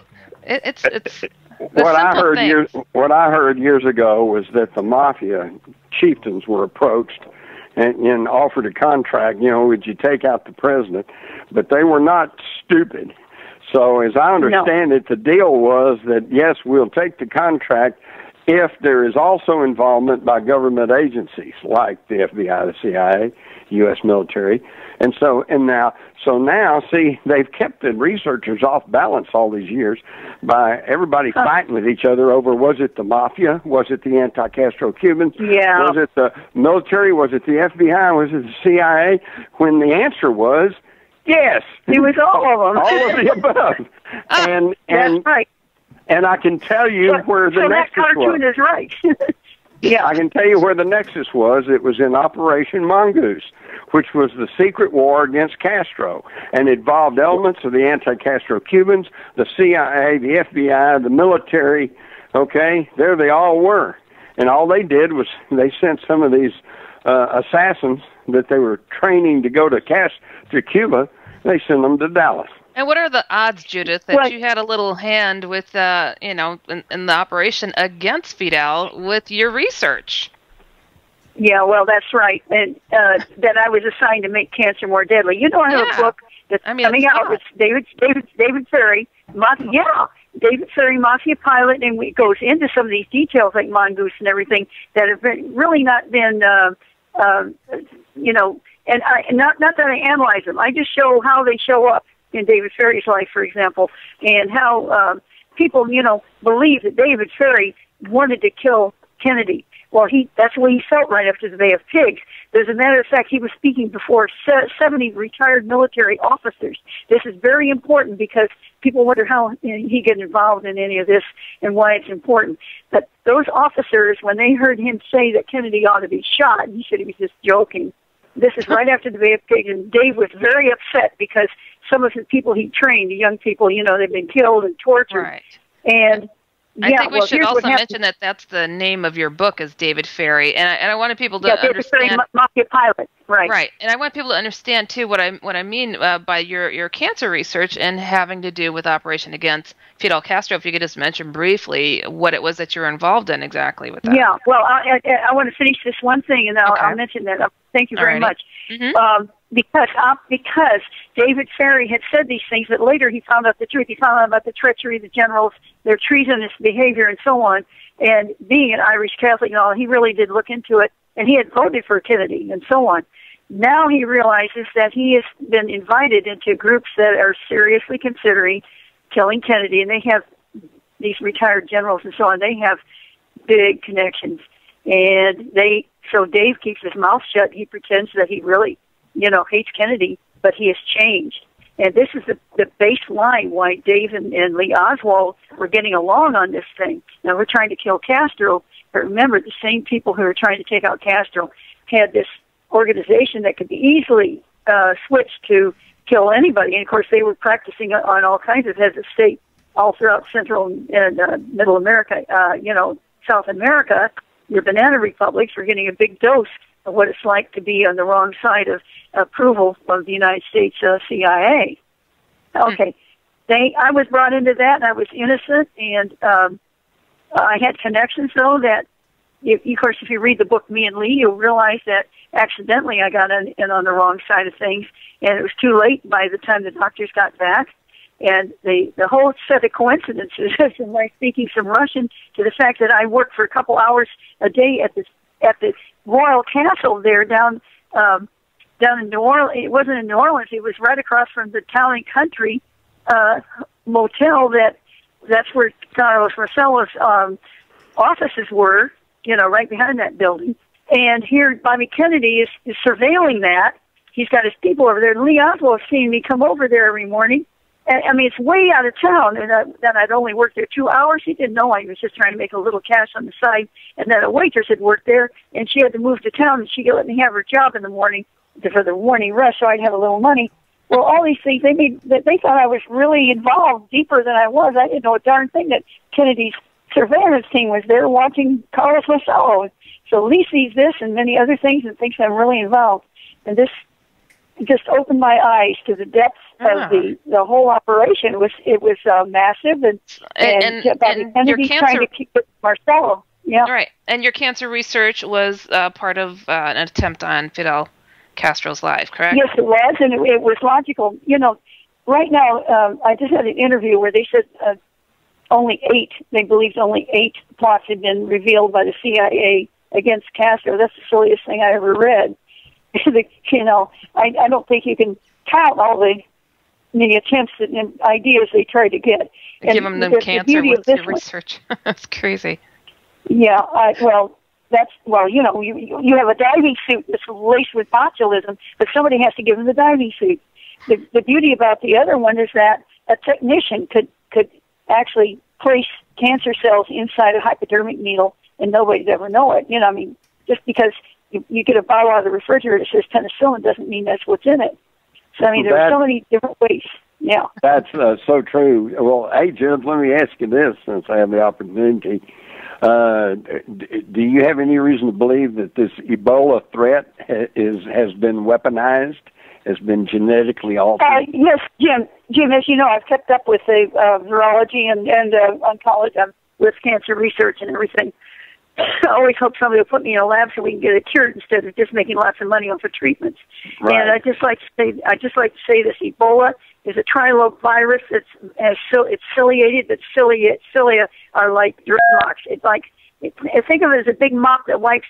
Nothing can get close to the 2 sectors, the 2 areas where you can actually put it in antibody. This is so complex and so specific that I find it hard to believe that it's anything but genetically engineered. Right. It wouldn't naturally occur in nature. Yes, no, exactly. No. Right. And I remember you saying that the generations complex as well, Judith, that there usually a virus has 3 generations, but this has 12? This has 12. It has 12. In other words, that means, usually a virus deteriorates or it goes latent. For a good example is chickenpox. A lot of people don't know that, that can stay in your system for years and then it'll erupt as shingles. And they don't realize it's the same virus. It can lay in your system. Well, what we don't know about Ebola, and it's the stupidest thing in the world, to let these people out. They could be shedding virus all over the place, and we'll never know, because if it has a 21-day incubation period, which is very long, that way you cannot find out where you got it from. That's the whole idea. That sounds like weapon to me. Usually an incubation period, like with bubonic plague, is like 3 days. Right. 1 day. So here you have 21 days. How are you going to tell where it came from? The president's been exposed now because today the first nurse that got Ebola down there in Texas, she was in the White House today and gave the president a hug. See what I mean? Yeah. Well, goodbye, President. No, the point is, if this is an airborne virus, we don't know how long they don't know enough about it. We don't have any. And I'm being kicked out. I'm being kicked out of the Carter Center as we speak here because it's closed. So I'm running out of time here. But I want to tell. I hope everybody will come to the JFK Assassination Conference. This is a new conference. Others are like $100 a head. This one is free. It's being paid for by the people. And somebody accused me, said, you must be CIA because you've got money. No, you know what I've got? People know my heart. I love Lee Oswald with all my heart, and I'm not going to stop until he's exonerated. They're going to have to do something like, then they can't stop me, can they, Jim? Hello, Jim. So you can't stop me. Come on, Jim. It's not going to stop me. This is so true. No. So and just like Jim has never given up. Jim has never given up. Look at how long he's done this. He's been teaching courses and all that. And I know, Jim, you see it's paying off. People are starting to listen, listen and pay attention. That's true. Back in the 70s, 80s, I'd be on the radio talking about the Kennedy assassination, and there was always calls from people going, well, you're a nut. You don't know what you're talking about. Blah, blah, blah. You're an agent. It's something. You know what, Judith? I don't get those calls anymore. None. Okay? Yeah. If there's somebody out there... If there's somebody out there... If there's somebody out there who still truly believes that Oswald acted alone and there's no conspiracy involved in the Kennedy assassination, they're not talking about it. Well, the fact is that anybody says that, everybody says that, I mean, they'll be laughed off the stage. So if things have changed, and so people's eyes are being opened, we're winning, Jim. We're winning. Well, I always like to quote John J. McCloy. John J. McCloy was a member of the Warren Commission. Oh. He's also a very powerful Wall Street banker. In fact, he was one of the leading U.S. bankers that bankrolled Hitler and the Nazis. So he was former head of the World Bank. Yeah, former head of the World Bank, and he sits on the Warren Commission. And right off the bat, in one of the early sessions, before they even really got heavily into the investigation, he said, quote, "It was of paramount importance to show the world that America is not a banana republic where a government can be changed by conspiracy." Now that right there, folks, that is exactly what the government has been. That's the purpose, the agenda of the government from the get-go. Had to show the world that we're not a banana republic and the government cannot be changed by conspiracy. We've got to teach our kids the truth. We have to solve the problem in America from the bottom. The top is so corrupt it's impossible. I say, clean up your local sheriff's department. Boy, do they need that. Get your school board straightened out. Let's get education back. Get it at the base level. And there you go. Jim, I can't wait to see you November 22. Can't wait to see you. Judith, are you needing to run off now, or? I have to go now. I have to get on a plane. Okay. And it's been wonderful. I want to thank you so much for coming on, and you're coming to Chicago where I'm at, so I want to tell people, to go and check out your website. Oh, in Toronto, you're all over the place. And after the tour is over, I've been invited to go to England to 5 different cities, and it's just been wonderful overseas. Wow. People are very good to me there. Here, I kind of get hurt sometimes. Well, hopefully I get to meet you when you come to Chicago here. I want to thank you so much for coming on here and joining us.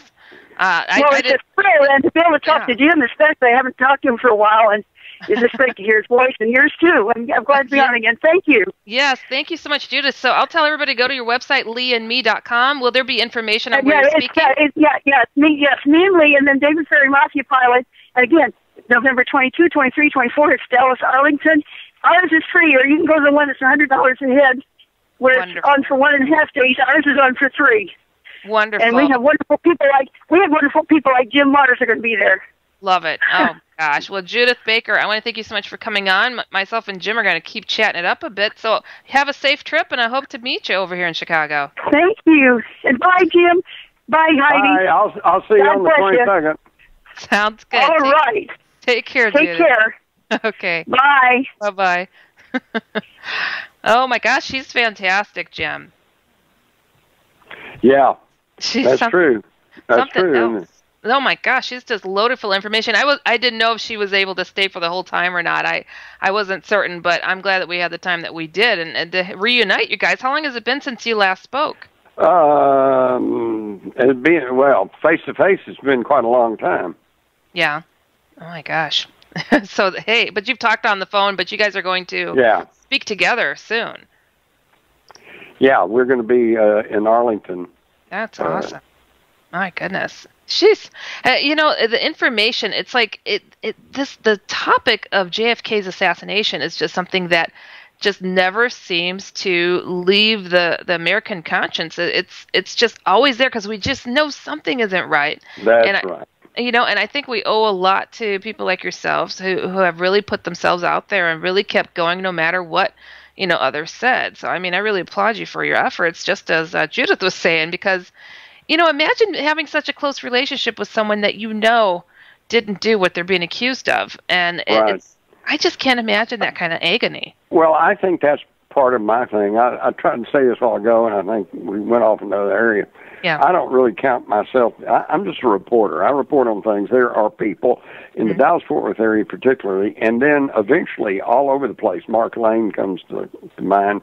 And but then here in Texas, there was Gary Shaw, there was Jack White, there was just all kinds of people here in Dallas who knew something was not right and kept digging, and all I did was simply touch base with all these researchers, and then was able finally to, number one, use that in my college course. I began teaching a course on the Kennedy assassination in 1976, I guess, and did that for 30 years. So there's a whole lot of people that came through my courses that, and I'll tell you, the conclusions that I had reached by 1975, 76 were the same conclusions that I was teaching in the 2007 when I finally retired. And nobody ever came back and said, that's not right, that's not right. Okay? Because I had my ducks in a row and I knew what the thing was. Now, this was not all through my research. I was simply reporting on what everybody else had done. This is where the media, the mass media, has so fallen down on the job. There's so much information out there. Most of everything that you heard tonight is all out there documented or presented somewhere. But the mass media will not deal with it. They will not tell you the truth. Because the aliens are running it. I'm just kidding. Possibly. Yeah, it could be. It could be. Well, we got to get to our last break here, Jim. We're going to be right back with you to finish up and wrap it up and talk about everything. A lot of questions have been coming in from the chat room. Okay, we'll try to answer some questions. Yeah, so you guys are listening to me, Heidi Hollis, the Outlander on Inception Radio Network, and we'll be right back.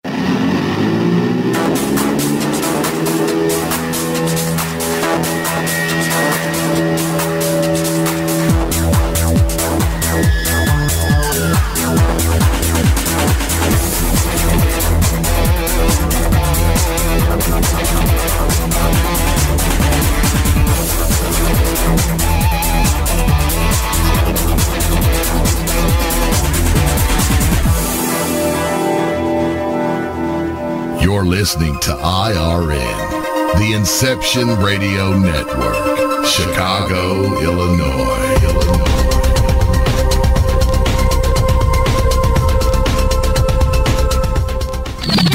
You didn't forget what's coming up tonight, did you?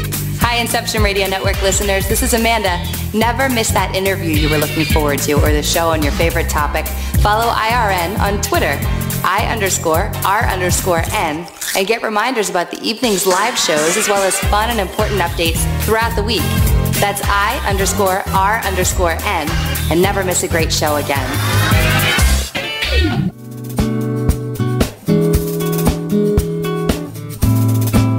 Hi, Bob Tarmac for MJ'sHealthyWay.com. Are you into vitamins, nutrition, meal replacements, health shakes, keeping your body in good shape, your internal engine going? Boy, do I have a perfect place for you. MJ'sHealthyWay.com. They offer the best service and products, and they'll tell you anything you need to know about any product they have to offer. I get all my vitamins, meal replacements, shakes from MJ'sHealthyWay.com. That's spelled MJSHealthyWay.com. There's so much more at the website. Go check it out. MJ'sHealthyWay.com.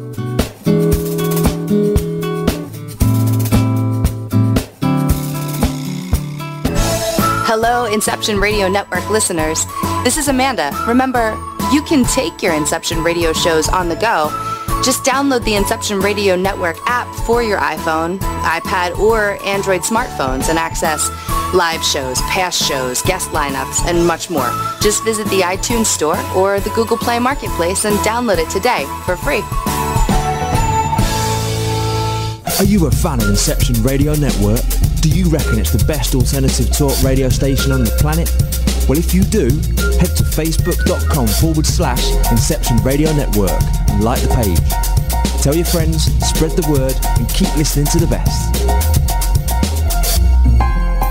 Hello, folks. Heidi Hollis is rocking the airwaves every Friday at 9 p.m. Eastern right here on IRN. But if you want to learn more about Heidi, check out her amazing website at www.HeidiHollis.com. For IRN, this is MJ. From aliens to ghosts, demons to angels, and from shadow people to the outlandish, Heidi Hollis is the Outlander.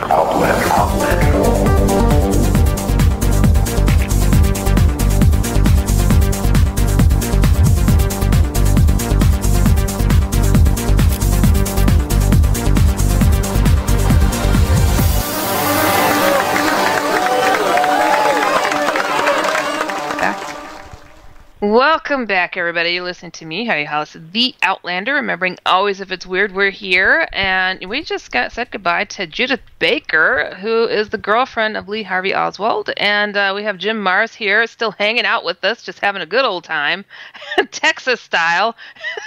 And Yep. we're talking about his, he's got a new book, Our Occulted History. And he also wrote the acclaimed book, Crossfire, The Plot That Killed Kennedy.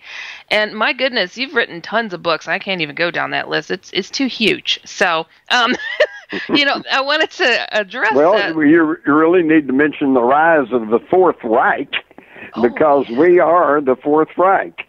Ooh, what does that mean? What do you mean? That means we're following right along in the footsteps of those Germans in the 1930s, who, beginning in 1933, was under a democratic republic government, the Weimar Republic, and then their parliament building caught fire, and which in those slower, gentler times was as big a shock to the Germans as 9/11 was to us. And then Hitler said, well, we have to stop, excuse me, these terrorists, communist terrorists. And so they passed the Enabling Act, and we passed the Patriot Act. And then they passed other acts, and we passed the Military Commissions Act. They set up concentration camps. We've set up treatment camps, and they created the Gestapo, which was they centralized and combined all the police agencies. We've done that now with Homeland Security. We're just following right in the footsteps, and it's not that we've been under the thrall of neo-Nazis, because there's nothing neo about them. These are the real old Nazis. If you'll read my book, The Rise of the Fourth Reich, you'll find that at the end of World War II, thousands of unreconstructed Nazis were able to slip out of Europe, mostly on Vatican passports, and they went to Argentina and they went to other places, Egypt, but thousands of them came to the United States under Operation Paperclip. And we got their rocket scientists, we all know that, but we also got their mind control experts and their chemical warfare experts, biological warfare experts. And when we rolled all that into our military-industrial complex under the necessity of fighting the Cold War against the Russian and Chinese communists, well, we also not only got their technology, but we got their theology. And that's why up through the Bush administration, George W., we all heard how the neocons were running everything. Well, the neocons, which simply stands for neoconservatives, is just a modern term for National Socialist. That's what they were. And in German language, the acronym for National Socialist is NAZI, Nazi. And so we are the Fourth Reich, set up by people from the Third Reich. Jim, do you lie awake at night going, oh my gosh, nobody knows what I know. This is too much. I can't handle it. These poor human beings, they have no idea what they're dealing with. I can't imagine all the stuff that you've collected over the years, that you've written on, that's sitting in your mind. I just don't know how you must look at us with such disappointment. That's all I could think of. Well, I got to admit, it's pretty frustrating. But then, see, it's all in my books. there's very little that I know that I haven't written about at some time or another. And if you simply read all that, you'll know the same thing I know. So it's not like I know all this stuff and I can't get it out to anybody. It's there. It's out. But you have to go look for it, okay? Right. You cannot turn on your TV and learn anything. It's amazing. I was reading a study the other day that pretty well sums it up. It said that the biggest fear, they did a national survey here, and they found the biggest fear among most Americans is crime, okay? And they found that really interesting because although most people said today that street crime or crime is one of their biggest fears, and yet statistics show that crime has decreased over the past 20 years. There's less crime today than there was 20 years ago, but the fear of crime is much, much greater. And why is that? Well, they found that the people who most feared crime were the regular TV watchers. People that didn't watch TV, they weren't that concerned about it. And that's, I can certainly relate to that because I live out in kind of a rural county. And, you still wave at people going down the highway, and you at the post office, you say howdy, and they say howdy, and everybody getting along pretty well. There's poor folks and rich folks, but everybody just kind of get along.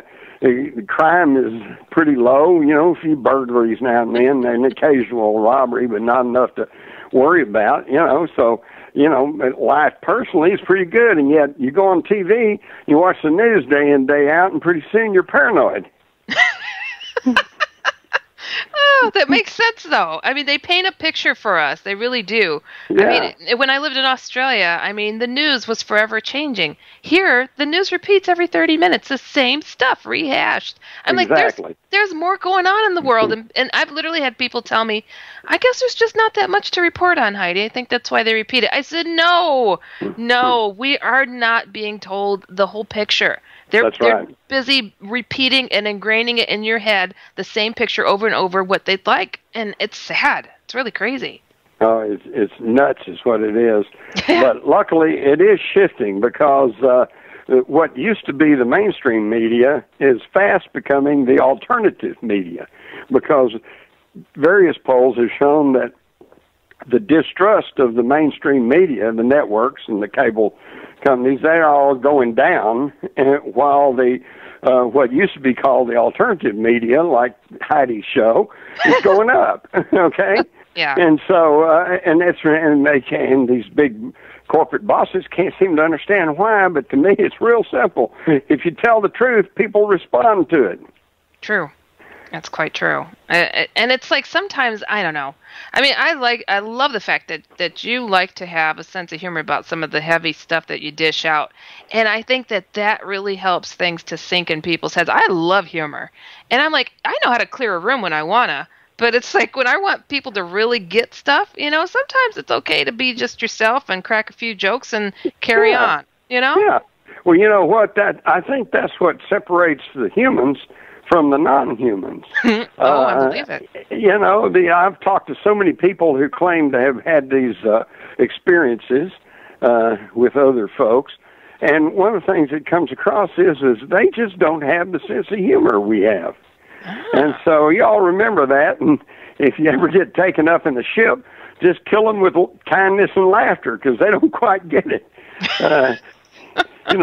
One of my favorite stories was, I think, during the Korean War, and the Chinese had poured around this British unit, and the scout came running in and told the colonel, he said, the Chinese are in our rear, and they're on our both flanks, and they're in front of us.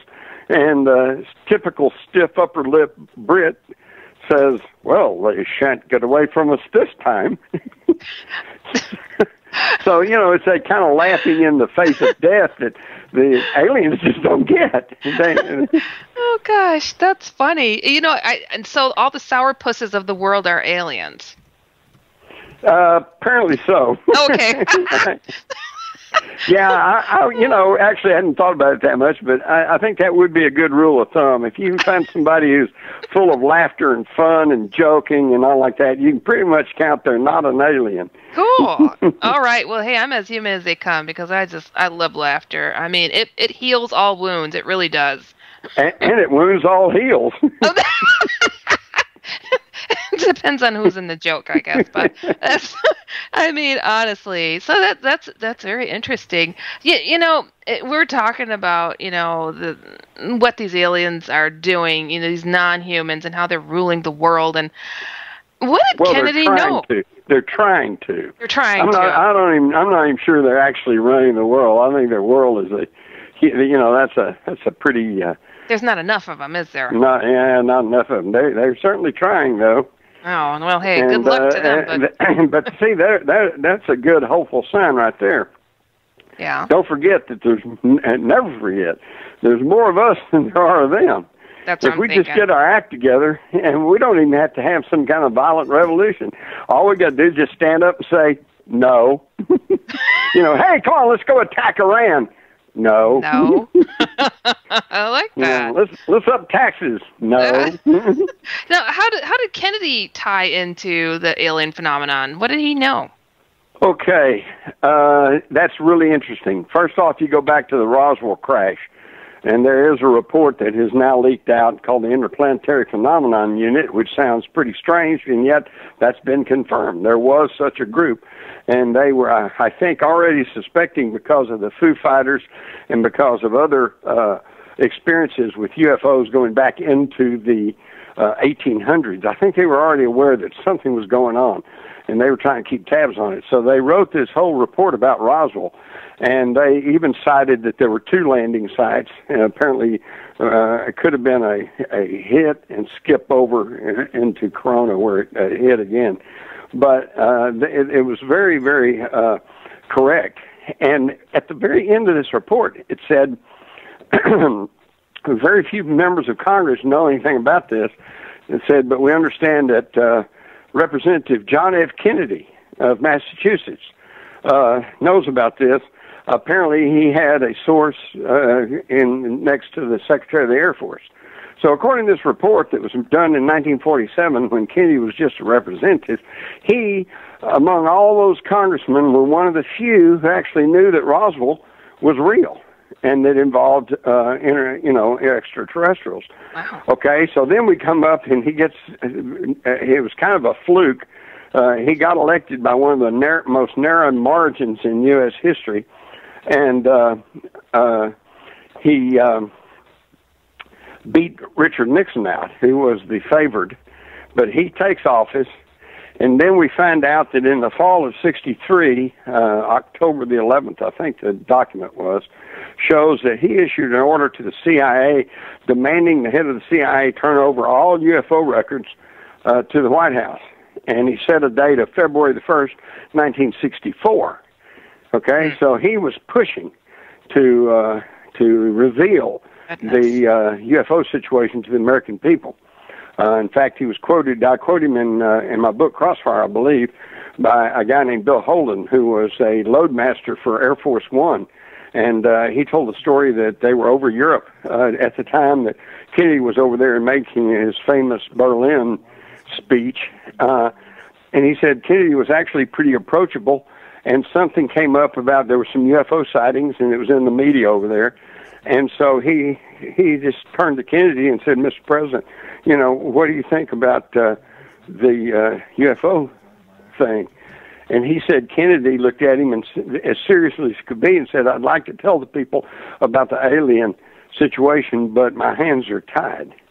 Gosh. So he was under all kinds of secrecy and all kinds of things.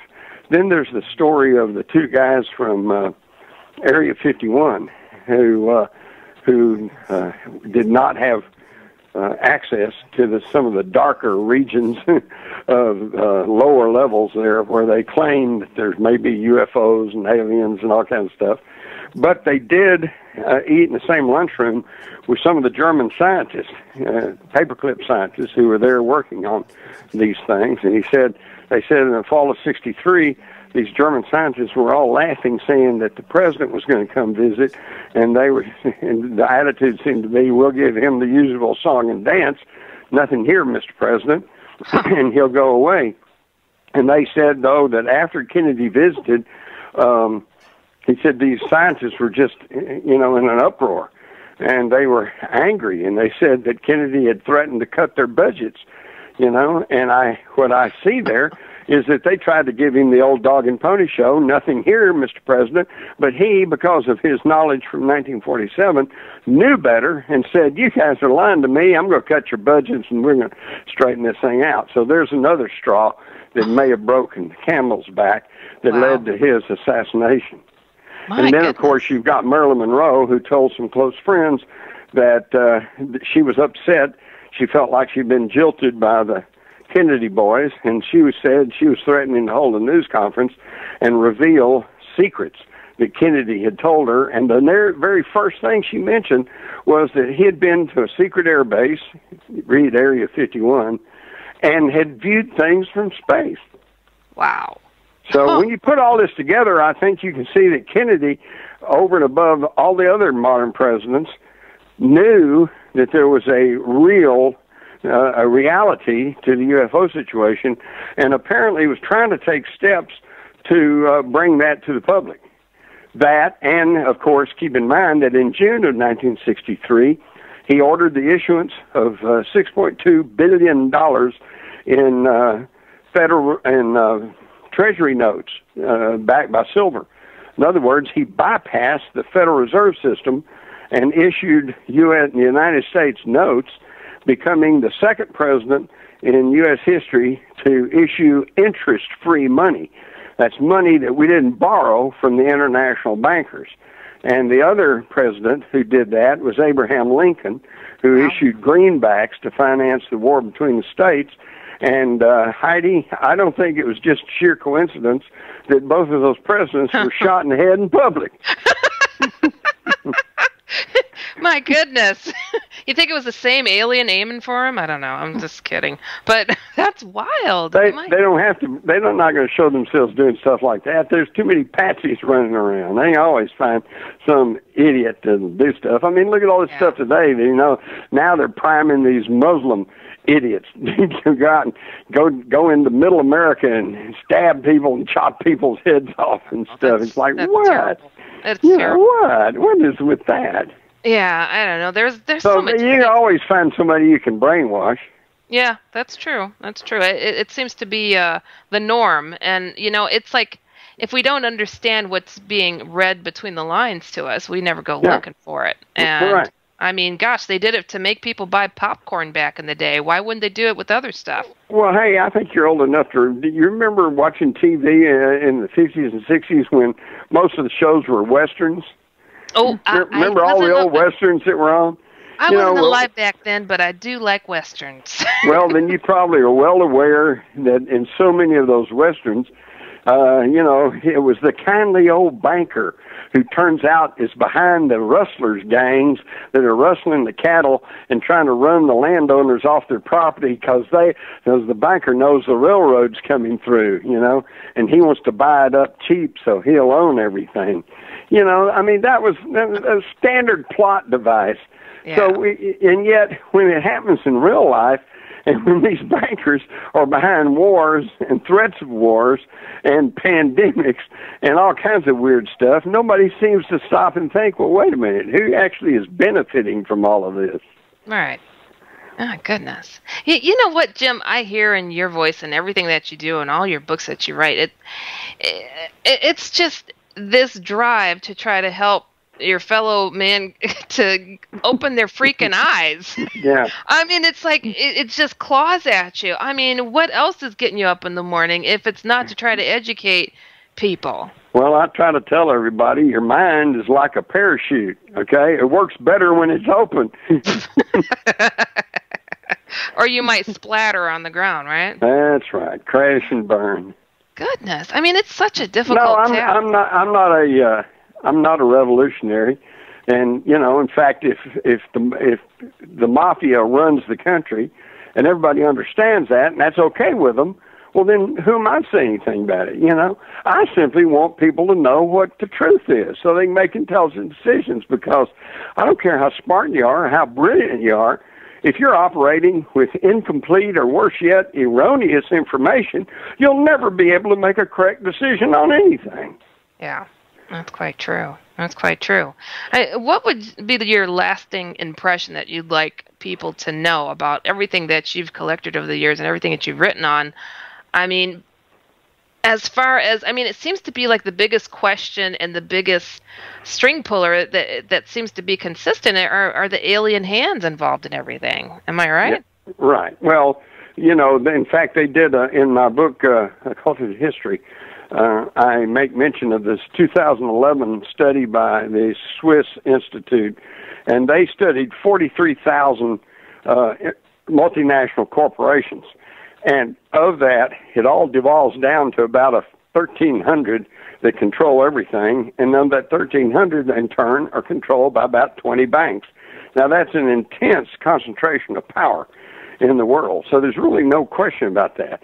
And they stayed away from conspiracy theories. They didn't call them the Illuminati, and they didn't call them aliens or anything else. But just statistic-wise, it's demonstrated that there's an intense concentration of wealth and power in the world, okay? And now the only difference is that anyone who's actually studied the situation kind of comes to that understanding. But at that point, if they just leave it at that, then they think that, and I'm sure you've heard this 100 times, people go, well, it's just those greedy old corporations, you know, they're just so worried about the bottom line, they just don't seem to care that they're tearing up the planet, polluting the air and the water. You know, they just don't care. They're just greedy. And, you know, well, right. I think it goes beyond that. I think when you see that there are conscious agenda taking place to try to reduce the human population, then you have to ask, are they even us? Right. Now, you know, it's a question that I've actually tossed out there in my book, The Secret War, in regard to the alien agenda, and there being more positive and more negative ones that are at odds with, you know, the negative things that are going on here. You know, you mentioned Karen Hughes of the World Bank, and she says also that the Vatican has a hand in a lot of this. So sure it has, because again, you can read about this in my book, Our Occulted History. The two primary control mechanisms that have been used to try to corral and manipulate the human race is religion and money, and they've both been tied together. Okay, if you go back and you read the Bible and you find that Jesus, who's called the Prince of Peace, you know, when was the one time he really got violent? Is when he went into the temple and threw out the money changers, the bankers. Okay? Oh my gosh, that's true. That's quite true. Yeah. And were the money changers in the bank? No, they were in the temple. Because religion tells us, well, you have to give to Caesar, you know, which is not really what it says anyway. How disturbing. My gosh. So now the money's tied with religion, and aliens are tied to all of it. So is the Pope an alien? Let's go there. Well, all right, my final word is this. Don't believe me. Don't trust me. I'm not a preacher and I'm not a politician, so I'm not asking for your trust. But listen to what I'm saying, and then go study the subjects for yourself. Open your mind, do a wide range of study, look at all sides, and I think you'll begin to see the same things I see. I think that's a good place to end it off. My goodness. Jim, I cannot thank you enough for coming on the show tonight. I mean, Jim, when are we going to work together again? I mean, gosh, I haven't seen you forever. I don't know what's going on. I don't know. I'm ready. I got to do it. I've got so many irons in the fire, you know, that the fire's about to go out.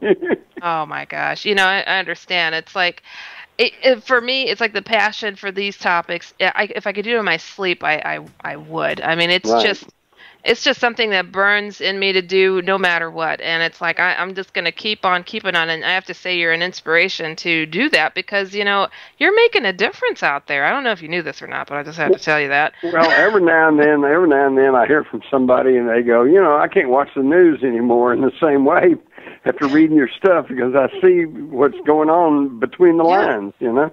Oh, true. So, yeah, if I can wake up a few zombies one at a time, that'll be good. Well, and just don't wake up the zombie apocalypse, okay? No, we don't that. My goodness. Well, Jim Mars, I want to thank you so much. Well, don't be a stranger. I got to have you back on here at some point. Okay. All right. We'll get together. Definitely. Do you got a new book coming out or any I got a new book in, but it won't be out until next year sometime. So let's hold off, and we'll talk about that when it's returns to reality. Cool. And you're going to be speaking soon with Judith. Where is that at again? That's in Arlington on the 22nd. I'll also be at the Lancer Conference on the 22nd and at the John Barber event on the 21st, I guess, in the Texas Theater. So anybody's around Dallas, you might want to check out one or all of those get-togethers. Sounds good. Well, Jim, thank you so much once again, and I will definitely keep in touch. I promise not to be a stranger for so long ever again. Sounds good. Okay, Heidi. All right, Jim, thank you once again for doing an extra long show. You have an awesome evening. Adios. Adios. Oh, my goodness, everybody. That is a show and a half. You guys have always asked for a 2-hour show. Well, I couldn't think of a better show than to do it for tonight. My gosh, that was just absolutely fantastic to have both of them on speaking about the topic of JFK. I also wanted to let you guys know, I'm trying to look for the information here that MJ had left here for me, but I do not see it. Sorry, MJ. Something in regards to, I don't see it. So anyways, you guys, some of the stuff that Jim Mars was speaking of in regard to the aliens, I'd actually written about in my book called The Secret War in regard to how there's aliens that just don't have our best interest. They just don't. I mean, there's so many people that are like, oh, aliens are great, aliens do this, aliens do that. It's like, you really don't know what they've been up to. And some of the stories that are out there, people will be absolutely amazed about the atrocities that are being done. And I mean, I've run into guys, ex-military people, who have just outright said, hey, these people are running the show and they're not human. So here's the information. Tomorrow night, beginning at 10 a.m. Eastern, live coverage of the Border Zone International UFO Festival, broadcasting live here tomorrow all day on IRN. So you guys got to check that out because that sounds like it's going to be fantastic. But I also want to welcome you guys to go check out my book, The Hat Man, which has been doing really well. Oh my gosh, I'm really surprised and really appreciative how well you guys have been supporting. And be sure to check out my website, HeidiHollis.com, for the Secret War book as well, which is based on the conflict in alien contact, that some of the stuff that he was speaking of. So remember, you can catch me here every Friday, 9 p.m. Eastern, 8 p.m. Central. You've been listening to me, Heidi Hollis, the Outlander, on Inception Radio Network.